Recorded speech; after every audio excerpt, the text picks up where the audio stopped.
welcome to By the Way with Beth and Stacey. I am Beth Cooper. I am Stacey Earlywine, and we have our gangster look on today. We are gangsters today, 1920s gangsters, so watch out for us. We are a tough bunch. This is seriously as gangster as I get. Yeah, this is, although we did attend a trivia night one night where we did a gangster theme, and we had inflatable Tommy guns. Well, because this is what happens. So this morning, I'm not lying. So we record on Tuesday mornings, right? So we're recording. Beth sends me a message at 7:30 and says, "Oh, hey, we're gonna do gangsters today. Let's dress up like gangsters. Get your gangster hat on." So this is it. Yeah, well, this is all I have. Lucky for us, like, we have a lot of costumes in our closets and a lot of accessories, so I can call her at 7:30 in the morning and tell her to dress like a gangster, and she can throw something together by 8 a.m. Exactly, and it was how a we super roll. cool hat. Yeah. That's what it was. Yeah. But, so we've got a lot to cover with this story. It is not Clay County. It's Southern Illinois. Southern Illinois. But it is a Southern Illinois story today. It's very, very, very interesting, and it may end up being a mini-series. It may. I don't know that we're going to fit it all into this episode, so Probably not. It may have to be, 2, 3, 4, 27 episodes. Yeah. Because that's how much information there is. It's crazy. It is absolutely crazy. So Yeah. we're going to get started with our ad right off the bat. Yeah. Let me get there. You know how technical savvy I am here. All right. Okay. You can do it. All right, Ty. All right. Let's see what we got. Look at this one. Minute Rice. Enjoy some hurry up heaven today. Hurry up, heaven. Is that not the greatest line? Hurry up heaven. Good copyright. Watch Minute Rice do speedy tricks no other rice can do. Minute Rice prepares itself, just bring to a boil. But look at all this stuff they're making with Minute Rice here. Yeah, and Minute Rice is still It is. I thing. didn't realize. And this came from a 1952 ad. Oh, it even says slim purse glamour in 29 minutes. Minute Rice takes on flavor and color to give your food a zest. For perfect rice without the work pre-cooked. Yeah, I mean, I love from the Minute Rice. 1980s? Or 1952. Oh, 1952. 1952. Wow. Well, have you guys seen a dream dessert? They're even making a dessert with it. Looks like they got bananas and cherry. I don't know. I think that's taking it a little too far. Yeah, but that glorified totally banana rice is what they're calling it. That's so 1950s, isn't it? That makes you think of the Jell-O mold where they add in a bunch of meat. Yeah, better get the triple economy size Minute Rice pre-cooked for quick meals. Yeah, I don't know. I just thought that was really cool. I didn't realize Minute Rice had been around so long. Yeah, me either. Yeah, but that came from 1952. Wowzers. Yeah, I don't know. I just thought it was kind of a neat ad, and I do like rice. But now they're saying that like you can lose weight if you like boil rice and drink. They call it milk, rice milk, and drink that before you go to bed. And you're supposed to like lose a ton of weight. Really? Yeah. I'm torn. I can tell you right now. I'm a little doesn't grossed work. out. You tried it. Okay, thanks. Thank you for taking one for the team because I didn't really want to try it, but I was also willing. I did try it, but dang it, you cannot eat it with a Reese's cup. Some things, it's just like my Diet Coke and my king size Snickers. Yeah. They're supposed to like counter. I know. Like you go through the Dairy Queen, you're like, I want a small Blizzard with extra M&Ms, but also a Diet Coke. Yeah.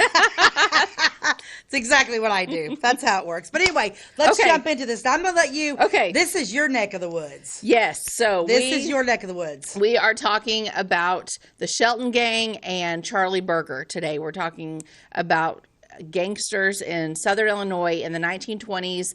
It was a really big deal. A lot of you have heard about the Shelton gang. They're originally from Wayne County, which is our northern neighbor, but most of their dealings for the Shelton gang were in East St. Louis and Williamson County, Illinois, and then later they moved up to Peoria. But Charlie Birger was from Harrisburg. Okay, well, let's talk about where he was first born. Yes, so he was born in Russia. Yeah, Charles Birger was born to a Jewish family in the Russian Empire and immigrated to the United States as a child with his parents. Birger and his family settled in St. Louis, where at the age of 8, Charlie got a job as a newsboy at the St. Louis Post-Dispatch newspaper. Yes. Then later, Berger moved to O'Fallon, Missouri area, where he started to work in a pool room. Yes. So let's just... He was Jewish, which is uncommon for this area, and he was working in St. Louis at the age of 8. as a newsboy selling newspapers on the corner. Then he went to the Army after that. In 1901, he was assigned to Company G of the 13th Cavalry Regiment and stationed in South Dakota. He was a good soldier, but he was honorably discharged on July the 4th, 1904. And when he left the Army, he was already in South Dakota, and he became a cowboy.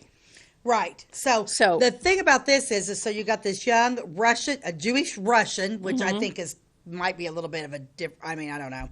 And comes to St. Louis, works for a newspaper. Now he's a teenager working in a pool hall. Now he goes into the military. And apparently he became an expert marksman in the military. So the military is actually where he was trained. He was trained to become shoot. a big bad gangster. Become a big bad gangster. So while he came back to Illinois and then he met Edna. Let's talk a little bit about what happened. He was dishonorably discharged from the military. No, it was honorably discharged. Honorably. Yeah. So that story was, so he went in on July 4th, 1904. Is that right? And then apparently had a horse accident. Yes, he had a horse fall on him. Yeah. Which caused enough that he got a pension, I believe, from the Army. $15 a month. $15 a month. So he left the Army, left the cowboy life in South Dakota, eventually moved back to Illinois, met Edna. And now we're with Edna. Wife number uno. So she was, I say that because he's going to end up with more than one wife. So wife number one was Edna. And he ended up coming to the coal mining community of Harrisburg, Illinois, and became a saloon keeper. Okay, so Harrisburg was where I was raised. And when I was there in the 1980s, everyone still talked about Charlie Birger, and we were taught in school from a very early age about Charlie Birger. He, spoiler alert, he was the last man hanged in Illinois. Okay, so he's sort of somewhat famous for that. He's somewhat famous for all of his gangster-related activities that we're going to talk about. But in Harrisburg, he was Robin Hood.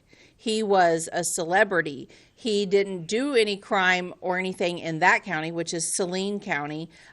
He simply lived there with his wife and his two daughters, and he was known as, if you needed something, you called Charlie. If you needed to borrow money, you called Charlie. He'd take care of you. If he would drive by the school, the Horace Mann School, which I know right where that's at, he would pull tons of change out of his pocket and just, like he's throwing seeds onto a garden, throw that into the schoolyard and give all of the children money to go pick up. So he literally was a horrible good guy. He was a horrible good guy. And when I tell this story, I get mixed feelings about it because when you learn all of the good things he did, you think, man, this guy was a real upstanding citizen. But then you hear all of these horrible things he did, and you're like, he was horrible. No, he had to hang. Yeah. He deserved what he got. Yeah, he did. And it's just this constant back and forth I go to in my head, because even in the 1980s in Harrisburg, no one really said anything bad about him in the schools. Like, he wonder what they in Harrisburg now.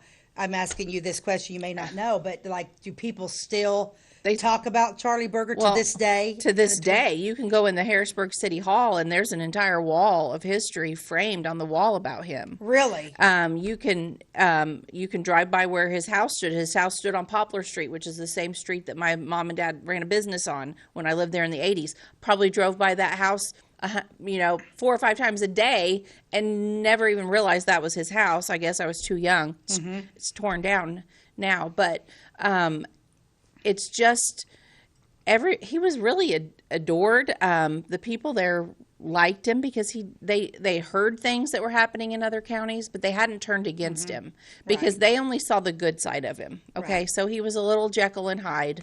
And yeah, well, if you go back to, because he did end up, we'll get to that, we might jump, but like he did run the Berger gang. But when you look back, I find mobsters fascinating. I love to read about mobsters because there is a love-hate relationship with them. Yes, it's shocking to me that these mobsters and these gangsters can be so family-loving and family-oriented, but then just snuff out people in a heartbeat. And like I said, but like if you needed that if you had a business or whatever and there was another bad guy in there, you'd want to be friends with the other bad guy because that bad guy was going to protect you against. It's a double-edged sword. He did. He offered protection to people, and he offered protection to Saline County. And just, they felt like they knew him well enough to know he's not going to let all of this bootlegging and other stuff come into our county and cause all these gang wars in our county. Like, he's here to protect us. Yeah, it's not only bootlegging, we're talking slots and everything. I didn't realize slots were around since the 20s. Yeah, so I'm going to talk about that. And let me show this map real quick here, because I feel like this is important to those of you that are not real familiar with the area I'm talking about. So here where my finger is Harrisburg. This is in Saline County. This is where he lived, okay?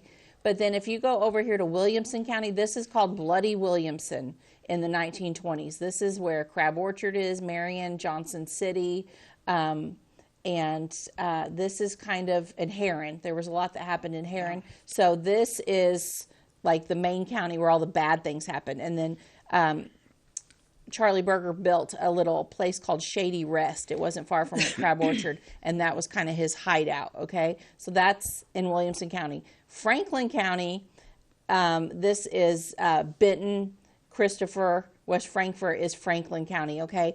Not much happened there because Franklin County had a big bad sheriff, and he kept it pretty straight and narrow up there. So the gangsters did most of their problematic stuff in Williamson County that we're going to talk about today. So this is just kind of a map just to align where all these towns are that we're going to talk about. Now, the Williamson County sheriff at the time, yes, was he? He was friendly with Charlie Birger. Okay, so he would have been more like that.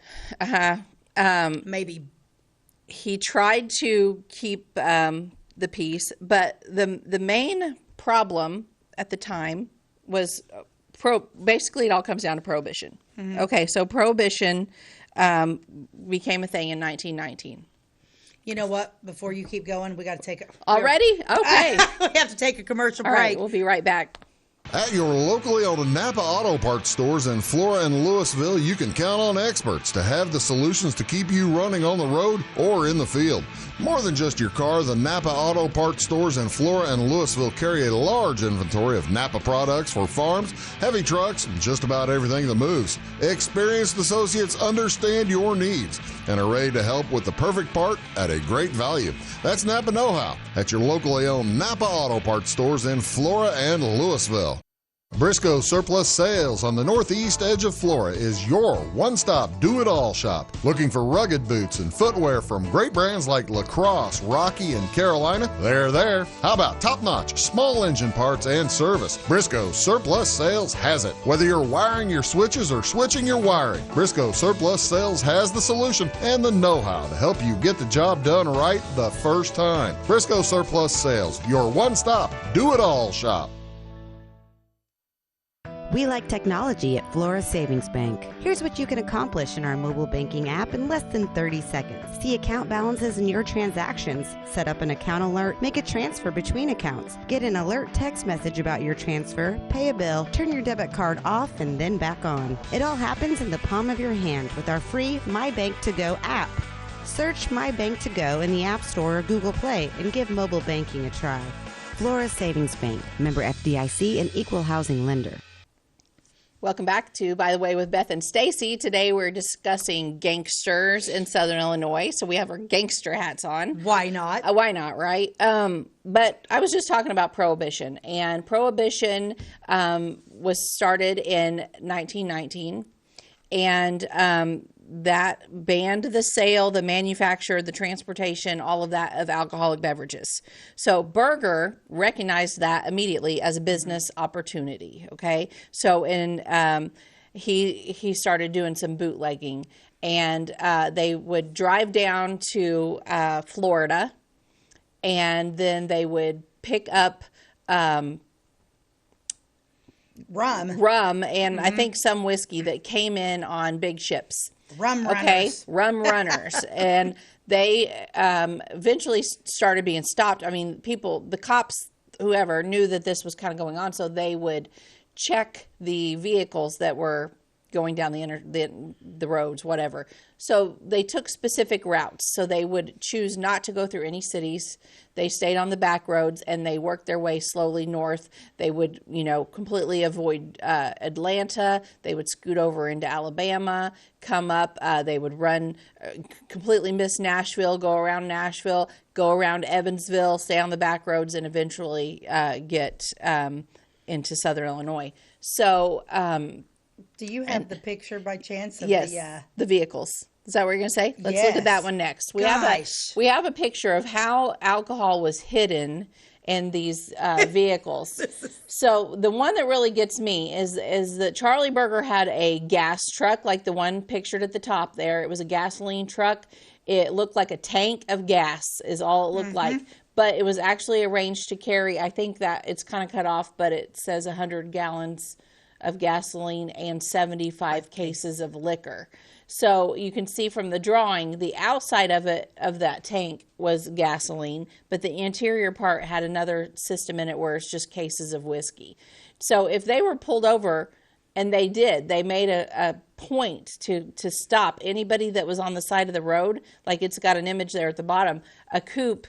This is another image, but the one there on the left, if there was someone pulled off on the side of the road and they were running out of gas, well, this gasoline truck would pull over and fill them up because there was really gasoline in it. So it would make it look like this is just a nice gas man, a typical business going down the road, and he ran out of gas. Honey, I'll help you.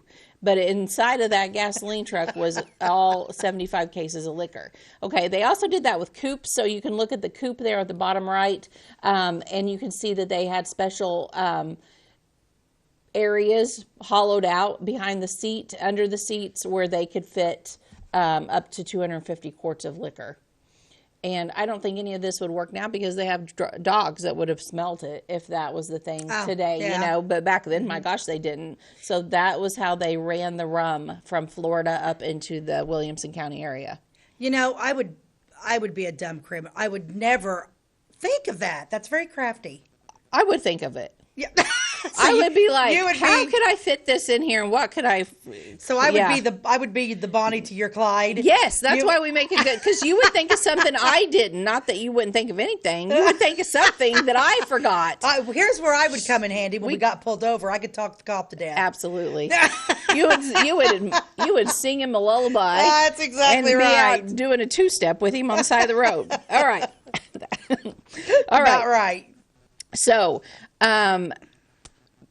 Charlie Birger was bringing this alcohol up there. He kind of, and the Sheltons were sort of doing the same thing, but in a different county. They were doing a lot of stuff over by East St. Louis, but they had some slot machines in Williamson County, and so did Berger. Let's back up just a little bit because so you've got Charlie Birger that's down here in Harrisburg, and you've got the Sheltons in the Wayne County area. Well, they were from Wayne County, but they weren't living there. They weren't living there. They had had already moved to like the East St. Louis area. Right, because wasn't East St. Louis their hub of comfort? Whenever things got bad, they would escape to East St. Louis. But Beth, let's go back a little bit to when actually Charlie Birger started out as a carrier for them, correct? Was that before he went into his own business? Because he actually worked for the Shelton gang. Yeah, it's a little blurry. I've read two different books that have a different report of how they kind of became partners. Because at one time, they were friends, and then it went. Yes, they were friends, and that's quick. what I was getting ready to say with the slot machines, is that they went in partners on the slot machines, and they decided that they would split anything from the slot machines 50-50. Okay, but it was Charlie's job to collect the money, and then he was to give 50% of it to the Sheltons.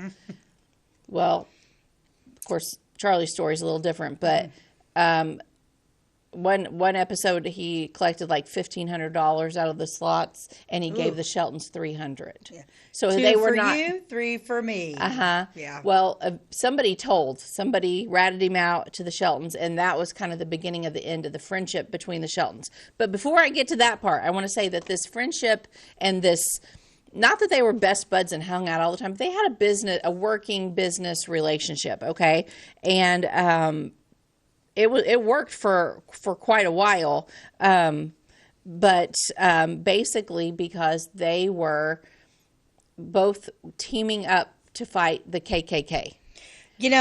It's bad enough that you got all the gangsters in town. Now you're hooking up with the Klan. Which the Klan in Southern Illinois. So there was a war, basically, in Williamson County between the KKK and the gangsters. The gangsters won. The gangsters ended up running the KKK out. But it took a long time. And I'm not going to say... I'm going to try to not say anything too crazy, but the KKK at that time was very active, and the main people were Protestant Christians that were members of the KKK. And we're talking the year is the spring of 1923 when the Klan began to organize in Williams County. Yes, and organize they did. They would send in the white robe KKK members down the center aisle of a church, stop the service. Everyone would turn and look and be like, what's happening? And they would hand the preacher $30 or $75 or whatever. And from that point on, that preacher preached what the KKK wanted him to preach.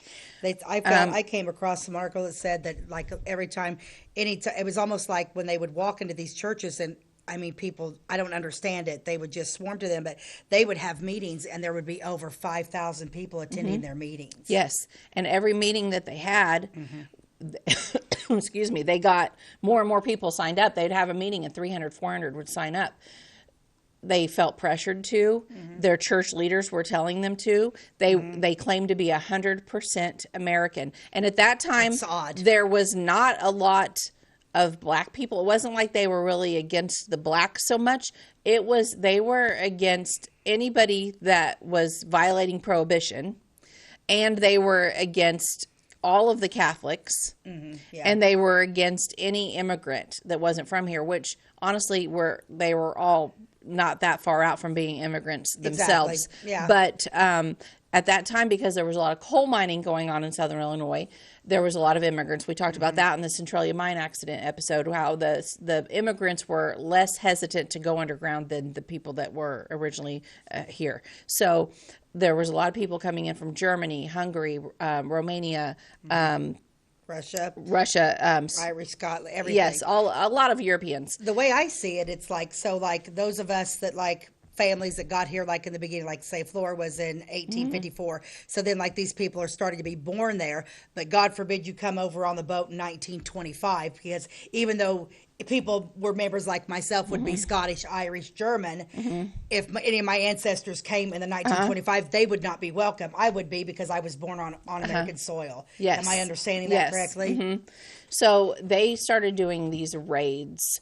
The KKK did, and they would raid Catholic churches. They would destroy stuff. They would raid people's homes. So if they knew that, Joseph down the street was from Germany, they would just burst in, torture the dad, put the women and children in the corner, make them lay down. They would steal things from them. This one man, he had a cross on the wall that he had brought with him from Russia. The main leader of the KKK tried to make him eat it, and then when he couldn't physically eat it, he told him to jump up and down and stomp on it, or he was going to shoot him. And the man was like, I refuse to do that. And did that man die? They shot people. So if you didn't cooperate with them, you were dead. This was the KKK. Here, I have another little story on the Klan that I found. It said the Klan soon found a charismatic leader in Seth Glenn Young. Yes. And Young's going to be important to the things we talk about. He's an important character in this story. And a 50-year-old former federal law enforcement officer. Large mobs began going door to door, forcibly searching houses for alcohol. If alcohol was found, the occupants were taken to the Klan as prisoners. Federal authorities apparently had deputized the Klansmen to aid in the enforcement of Prohibition. Yep. So now you've got the Sheltons and Berger over here. You got the Klan, which is not the Klan is a group of people, but they're hooking up with law enforcement. Yeah. So you've got two entirely different, both evil organizations in my book at this point. Yes, the KKK, honestly, in my book, it is more evil than the I gangsters. agree. The gangsters were trying to just keep things They were making peaceful, money, yeah. but just let us make our money on the illegal Yeah. bootlegging. That's really all they wanted. You could have left them alone, and they could have just done their thing, did the bootlegging. Absolutely. But the KKK was constantly trying to attack other families and basically running the county. They were the police. The S. Glenn Young, he put a judge's robe on and he became the judge. Yep. It was like judge, jury, Executioner all in one. Execution. They would say, they wouldn't even have a trial, and they'd say, yeah, you had alcohol, you're dead. Yep. And it was some serious stuff. So And not too long ago, just basically 100 years 100 ago. years ago, yeah. So let's see. So the Sheltons and Charlie Birger kind of paired up to get rid of the KKK. So is this where they become kind of partners? So you've got two gang wars going on. Yes, there. and there was an Illinois deputy sheriff named Ora Thomas. And on January the 24th, 1925, shots were fired in Heron, and Ora Thomas responded. He walked into a cigar store where he saw the Klan leader Young, the really, really bad guy in my opinion. Yes. Thomas drew his pistol and shot Young twice. Young was able to shoot Thomas once before falling to the floor. Other men joined in. It was kind of a big shootout. But anyway, Young finally died in 1925. But he had made life a living hell for all of the people living in Williamson County. I don't even think I sent in a picture of him because, in my opinion, he's not worthy. He's not worthy of it. What's crazy about that? The Klan held a funeral for Young, and over 15,000 people attended that funeral. In one report, it says over 20,000. For one of the most evil people, really. They walked behind the funeral procession. Wow. They were walking over 20,000 people. So these people were sort of brainwashed in thinking, to be an upright Christian citizen, you have to think like this. Right. And praise the Lord, that's not the case, but we're going to take a quick commercial break. We're going to come right back with this fascinating story of Southern Illinois. If you're looking for a loan for your brand new home, call Clay County State Bank. If you want to transfer money so your future will look sunny, call Clay County State Bank. We got checking and savings and bill pay too. An online banking, just ask our crew. For all your banking needs, we think you will agree. Clay County State Bank is the place you need to be. Clay County State Bank. At Clay City Banking Company, we're all on the same team, regardless of zip code. At home, work, school, or across the country, you can be part of our team with our cutting-edge mobile banking products. From your hand, you can check balances, transfer money, make deposits, and pay bills. Looking for a loan? We've got you covered with our mortgage, agriculture, commercial, and consumer loans. Join our team today. Clay City, Flora, Louisville, and Fairfield Banking Companies. We're the hometown banks, member FDIC, and equal housing lender. Tomorrow. Some fear the uncertainty it brings. Some trust the promise it holds. At Grinnell Mutual, we are always looking forward to tomorrow, growing and innovating. So even if the plans you have for the future aren't the same as the plans that the future holds for you, you can be ready. Because we'll be ready, like we have been for over 100 years. Trust in that. Trust in tomorrow. Talk to your mutual agent today. Your local agent is on the square. Louisville, Clay County Farmers Mutual Insurance. Welcome back to By the Way with Beth and Stacey. We are talking about Prohibition, Charlie Birger, the Sheltons, the Klan, the Ku Klux Klan. a bad There's sheriff. so much, and a bad sheriff.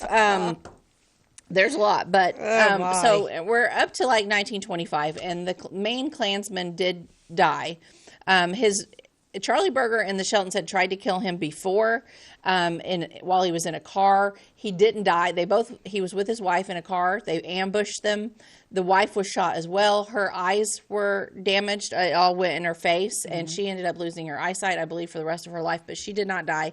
Her husband didn't die either, although they really tried to kill him. He managed to live through that one, but then he was later killed by this Ora Thomas in Heron, I think is where that was. But around the 1925 is the same time that Charlie Birger began building Shady Rest. Okay, so Shady Rest was what he named his look out.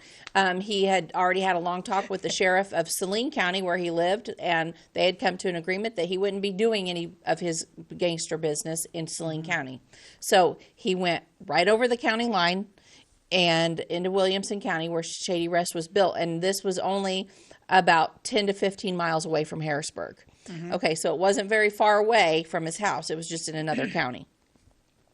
Okay, so before we go any further, let's show you a picture of Charlie Birger. Some of you may know him. Let's take a look. Ty, yes, that would be a great one to start with. This is Charlie Birger. This is actually taken in jail in later years, but they called him a wiry chap. Wiry chap. A wiry chap because he's not big. He's not a big guy, but man, did he have a lot of power. Well, he had a lot of presence. Yeah, and then also check out his hand. His left hand. He doesn't have a finger. Yeah, I think he's missing more than one finger. Yeah. Yeah, he was a hard man, but he loved going to the movies with his wives. And he used to take, so his second wife, I can't think of her name. The first one was Edna, and then the second one, he used to take her to the show. But he got kind of rough with her. And sort of, I don't know, domestic violence. He would get angry.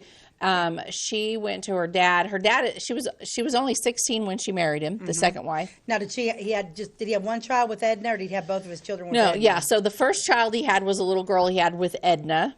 Edna, I don't know how long she stuck around, but it couldn't have been long because that little girl was really little when the second wife came into the picture, and then she immediately had another child. Okay. So his kids. The second wife is. His kids were Charlene and Minnie, two daughters. Okay, but the father of the second wife was like, "You've got to get out of here, or he's going to kill you. Go to Pennsylvania, live with family there. I'll take the girls, and then whenever it's all kind of blowed over, I will send the girls to you in Pennsylvania." I think that was the plan. So that's not what happened. So what happened to Edna? We don't know. Did Edna leave her daughter with Charlie? Yeah. So Edna's like getting out, but so Edna now has decided she's going to skip town, but she left her daughter back with this Charlie Birger, the father, and then Charlie loved his kids. He loved his children, so he wouldn't let the moms take them, and they were you're not going to get them. I mean, they would have had to have died. Well, and think about you're talking the 1920s. The women didn't have didn't have any rights, so you're not. Yes. So we cannot fault the women for. I think they tried. I really do. Tried, yeah. So okay, so the second wife, she leaves for Pennsylvania. Her dad takes the girls. Charlie is infuriated in a complete rage, goes over there and asks for the girls. The dad says, "Actually, I don't know where my daughter went, but she left the girls with me, but I shipped one up to Danville to my sister, and I shipped the other one over at somebody else's house." I can't remember who. But anyway, within not very much time, Charlie had both of those girls back. So now he had both of his girls, no mother, but he needed a mother for him. And he liked the image. Find a mom. He liked the image of a family man. Yes. And he was at this party and met this woman that he fell madly in love with, and he wanted to marry her, and she refused to marry him, although they were lovers. But they were not. She refused to marry him. When she refused to marry him, the night that he asked her, and she told him no because she herself had already been married twice, and she wasn't doing it again. When she told him no, he tried to kill her. Okay. Red flag. Yeah. He shot at her. He beat the crap out of her. Just beat her terribly, and then tried to shoot her, missed her because she hid behind a big plant. And yeah. God. And this all happened in Shawneetown. It's shocking she didn't want to marry him. I mean, I don't know what he was thinking. So she was referred to as the Shawneetown Dame. Okay, her name was Helen Holbrook, and we have a picture of Helen Holbrook. I want to see who Charlie Birger fell in love with. Let's look at her, though. This is not Helen. This is his wife. This is wife number 3, okay? And then, isn't she beautiful? And so 1920s. Okay, so this is wife number 3? Yes. So after he was told no by Helen Holbrook, this was his runner-up. This girl was 16 or 17 years old. So she's not the dame. And her mother was his housekeeper. Okay, so this is the third wife. And this comes after the dame that he tried to kill because she wouldn't marry him. let's find a picture of Helen Holbrook.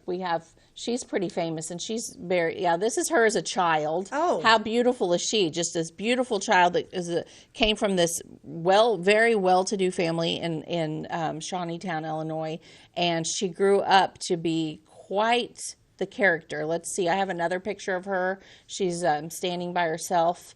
Ty, that's her. This is the Shawneetown dame, Helen Holbrook. And she was basically a double agent. Okay? So she first met Carl Shelton in East St. Louis at a party. This woman was a terrible alcoholic, and she drank all the time, and she went to all these parties all the time. She drove all the way from Shawneetown to East St. Louis to go to this party. And, met Carl Shelton. Well, he and her had a love affair, if you want to call it that. Basically, Carl, when he first met her, thought she was a prostitute and paid her. Oh, okay. She thought that was hilarious because that gave her extra money. She looks sweet and innocent right there. Yeah, no, she's not. I want to see her in her flappers outfit. She's not sweet and innocent. She played an important role in all of this because she's on both sides. There's so much to tell in this story. She was playing both sides. She's both sides of the fence. So she was, for lack of a better word for TV, friends with Carl. Yeah. Okay. Friends with the Shelton gang member. And then she met Charlie Birger. And then she became friends with him. Yeah. And he really, really loved her, wanted to marry her. And she was like, I would make a terrible mother to your children. You think? At least she knew it. And, we can keep doing what we're doing. She was scared of him, but because she couldn't break up with him. But we can keep doing what we're doing, but I'm not going to marry you. Well, he tried to kill her. He didn't. He ended up marrying the third wife, and then the young girl. But he kept driving to Shawneetown. He would spend 2 to 3 days a week in Shawneetown with her. So even though he was married to the third young girl that we saw, he kept going back to the dame. Yes. And the dame... I love the word dame. The dame was also at the same time on a regular... She was in a regular conversation with Carl's from the other gang. So unreal. And then the one that she really loved out of all of the gangs was this main lieutenant to Charlie Birger. She fell in love with him. And he was also making several trips to Shawneetown to see her. This girl was busy. She was busy. She was very busy. But because she was getting information from Charlie about what was going on with his gang, and also information about what Charlie wasn't even telling her from his lieutenant, and then she was reporting it all back to Carl Shelton from the Shelton gang. That woman had nerves of steel. Yeah, she's in the middle of the viper pit. Yeah, she was, and she didn't know a way out, so she just stuck with it, and she pretty much was drunk every day anyway. So now. She really was. I mean, it talks about that in the books about how she was a terrible alcoholic. And so by the time that he got involved with Helen, him and the Berger gang and the Shelton gang were on the outs because the Sheltons got mad at Charlie Birger for stealing more than half of the money from the slots. Okay. So that is, there's a few different stories about what really split them up, but that's the one that I've come across more than once, so I kind of feel like that's the main reason. Well, it would absolutely come down to money. Mm-hmm. And so there was just, the KKK was kind of a little bit more out of the picture, but this whole gang war started between the Shelton gang and Charlie Birger. I have a little quick story here. Okay. It says in April 1926, Charlie Birger and the Shelton brothers joined forces to attack the remaining Klan leaders in Heron using Tommy guns and shotguns. Mm-hmm. The police were called repeatedly, but chose not to respond. Mm-hmm. Four Klansmen and 2 anti-Klansmen were killed in a shootout. Yeah, there was a big shootout at a garage. Yeah, the Klan buried its dead, and the coroner ruled that their deaths were homicides by parties unknown. See, because this story comes right after Young, the guy that was the sheriff or the sheriff of the county who became a Klansman.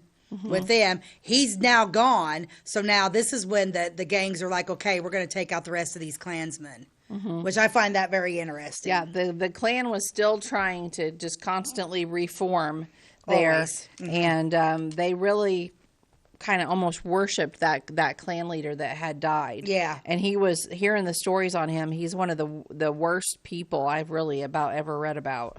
Young. There was some of it I like skipped the page because it was just too painful to read about what he did to some of these people. So then there was this guy named Connie Ritter. Okay. Connie was a man, and he was the one that was also seeing the dame at Shawneetown. But he was one of the few people that Charlie really trusted. So he knew everything that was going on. Charlie had no idea that any of this, that he couldn't trust him. So the other thing about the Klansmen I forgot to say is, like, on election day, they would harass everybody that was there to vote. Like, this Catholic nun showed up to vote in Heron, and he wouldn't, they pushed her away, wouldn't let her vote. And she said, I've lived here all my life. I'm a citizen. And they're like, no, we don't need you voting. So they really tried to control the polls, and they made sure that the people that were being elected were actually from the Klan, which caused even more problems With the gangsters. Yeah, with the gangsters.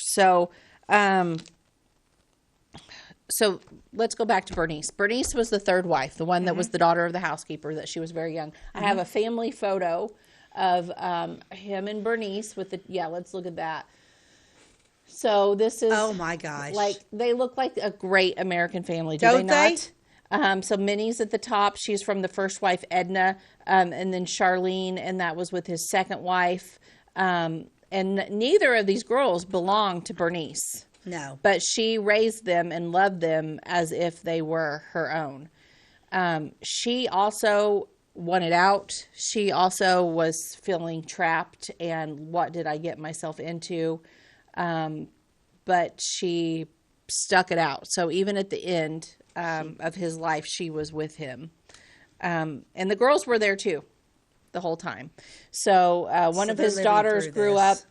One died a little young. I think she might have. I don't even want to say. I don't think she grew to be an old lady. The other one grew to be a really old lady. I've been trying to track down what happened to them, where they lived, do they have descendants, and I haven't gotten anywhere with any of that. Okay. I mean, I don't know. There's museums and places out there I need to visit and get more information. But from just what information I had, we lost track of the girls. Yeah, lost track of the girls. So back to the war between the Shelton gang and the Bergers, Charlie Birger. Charlie got a little bit paranoid. His men were being killed. The Shelton men were being killed. Finally, Charlie just decided, like, basically, the beginning of the end was the Shelton gang built a tank, to go attack Charlie with. And they had an armored vehicle. They had seen one that the Army had up north in Ohio or somewhere, and they wanted to recreate it. So they had a friend of theirs named Joe Adams, who was also the mayor of West City. He's going to be an important part of the story. Joe, so West City is just like 2 or 3 miles outside of Benton. These days it all sort of runs together. But back then it was a little bit more separated. But there was a lot of bars, and this is, the story goes that West City was mainly just bars. They wanted Joe to become the mayor of West City. They elected him, but he also ran a garage, and that is where they built this tank of armored vehicle for the Sheltons. And they did it. They built it. They drove it right by Shady Rest, and it had little slits in it for their Tommy guns, and they just all the way by and like shot up Shady Rest. They didn't actually destroy it, but they tried. So then they did something that went down in history. They hired a man that had an airplane, and they made these homemade bombs, and they did an aerial bombing of Shady Rest. It's the very first aerial bombing done in the United States, possibly the world. I'd have to Google that one, but if you Google the first aerial bombing, that's who will come up. And it happened right down there by Crab Orchard, Illinois. And it didn't really work. 2 of the bombs were duds, and the third bomb did explode, but it just sort of it didn't destroy the whole thing. It killed. Well, we need to take another break. Okay. We'll be right back. We'll be right back. Do you bowl like this? That's great.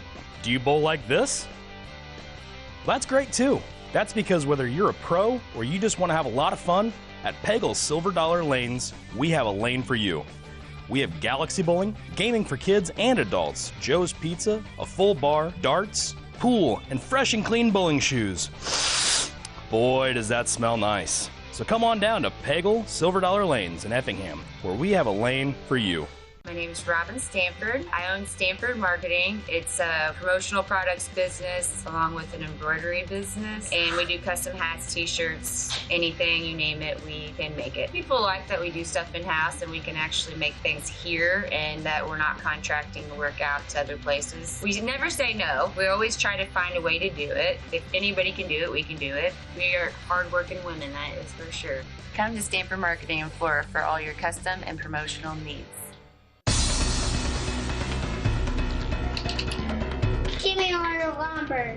Doors, paint, windows, electrical, plumbing, and much more. Oh yeah, give me all your guns too.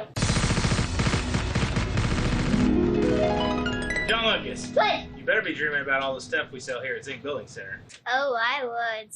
Zink Building Center in Louisville on Route 45. It's a cool place. Welcome back to By the Way with Beth and Stacey. I'm Beth Cooper. I am Stacey Earlywine, and we are talking about the last man hung in Illinois. In Illinois, yeah. And Charlie Birger, and the story is the most fascinating story I think I've ever. There's so much to it, and I'm It's definitely insane. not hitting all of it. I could spend forever talking about this. So right before break, we were talking about the aerial bombing.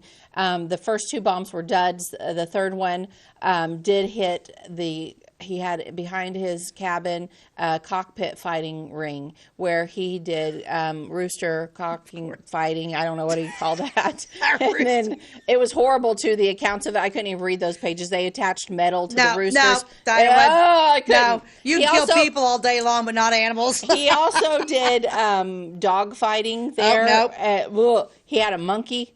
He had an eagle. He had Is this Charlie we're talking about? Yes, he had all of these things there. You know, but I was anyway, kind of liking him till this point. Now I'm over him. So the bombing killed the eagle, and it killed a dog and eagle, and it ruined the whole bleachers and everything back there that they had for these events. Wow. Good. Okay. Okay. So that was an important part of history, that was the aerial bombing. But Shady Rest still stood. The war was still on, and and Charlie Birger wanted an armored vehicle bad. How dare they have one and he didn't? Mm-hmm. He had one built. So of course he did. It was really, really slow. I don't think that he really accomplished a whole lot with it. Mm-hmm. Basically, he had it in for this Joe Adams. He hated this Joe Adams, the guy that had the Shelton's tank in his garage. Mm-hmm. He wanted that guy dead. Now, was Joseph, he was a mayor. He was the mayor of West City, but mainly he was a bar owner, but they kind of, had him run. Yeah. The Sheltons were the ones that were like, we want you to run for mayor. We're going to have that seat. So Berger did a drive-by bombing on Adams' house, destroyed his front porch. He shot up his front door several times. Basically, he wanted this guy dead. So he hired these two kids, and I'm calling them kids. They were two members of his gang, but they were 16 years old and 18 years old, I think, or 16 and 19, two brothers. He hired them to take a note to Joe Adams, and the note read, "Hey, I know these two boys. They're good boys. I used to know their dad. If you have any work, give it to them." Yeah. But it was to be handed directly to Joe. So the wife answers the door, and he says, is this Joe Adams' house? And then she says, yes. He says, I need to speak to him. I have a letter here from Carl Shelton. I need to give directly to him. Joe comes to the door. They both open fire and shoot Joe dead. And that's his downfall. This is the end of Charlie Birger. But let's show the picture of the Berger Shelton, gang. The Berger gang, yeah. Yeah, there's a lot of pictures of the Berger gang. This is the most well-known one. This is in front of Shady Rest. And they're, got all of their guns. Charlie Birger's front and center. He's sitting on the top of the car. He has a vest on. It almost looks like a bulletproof vest. Yeah. And up close, it's more of a sweater vest. But I know at certain times he did have like bulletproof, like metal things that he had the guys wear. The guy sitting in the suit on the at the bottom, the second one from the left, that man's name was Art Newman.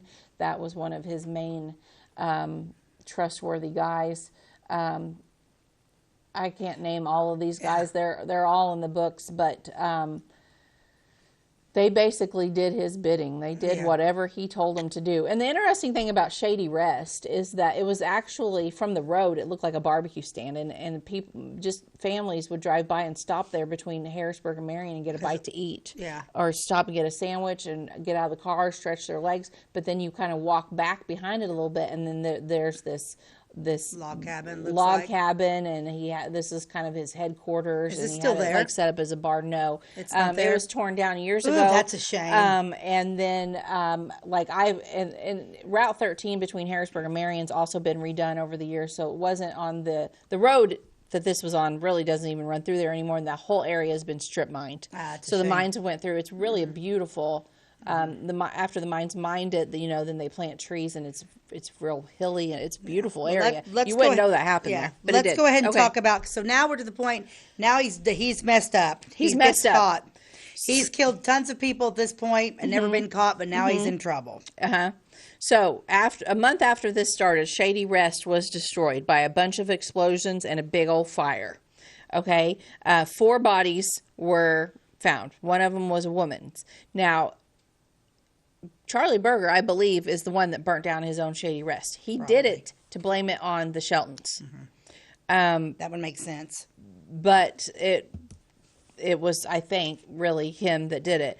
And one of the men that were burned was one of the men that had shot the mayor of West City. And the other man that had done that killing was still alive, but he ended up in prison. So one of them is in prison. And one of them is, and he went to prison for something unrelated, I believe. And then the other one was dead. So Charlie Birger thought he got off scotch-free, that no one was ever going to find out he had anything to do with the killing of Joe Adams. But about the same time that the Shady Rest struck down, there was a state police officer named Lori Price, and he and his wife went missing. What had happened was that Ritter, one of Charlie Birger's men, had killed the wife and threw her down a mine shaft, and they just felt like her husband knew too much, because he knew that Ritter was the one that had burned down Shady Rest. So one of Charlie's men was actually, I think, maybe the brains behind the burning. There's so much like espionage here, like he's not telling him who's not telling him, but he knows. It's like a triangle of information and who knows what. And they decided that this Lori Price knew too much, so they had to get rid of him. But in the meantime, his wife also knew that much. So they killed her. They killed her, threw her down a mine shaft, killed him. But it somehow came out that the investigators kind of investigated this note that had been handed to the mayor when he was killed. And they are like, you know what? There's just, the way it was worded was kind of weird. It was like they were brothers, and if it was brothers that did it, which gang has 2 brothers in it? And they went and looked at the Shelton gang. There wasn't any young men in it that age that were brothers. They went and looked at the Berger gang, and they're like, aha, these 2 fit the bill. They're both young, and they're brothers to each other, and so then they took the only person that had seen that crime, the wife of the Joe Adams, they took her to the prison, and they said, can you identify this man, the only one left living? And she's like, yes, that's the man that came to the door and shot my husband. Right. So then they went to the man, and they're like, did you do this? And they, of course, he's a 16-year-old kid. They got to him psychologically, and he broke down. He told them the whole story. So then they had exactly what they needed to go after Charlie Birger, which they did. And they, even though he wasn't the one that pulled the trigger, he was the man. He was the man that hired. So he had hired them to kill that man, and that was in Franklin County that happened, not Williamson County, where they got by with everything. Franklin County had a man named Pritchard as sheriff who was not to be messed with. And so he called Charlie at his house in Harrisburg and was like, "Hey, Charlie, just a little matter.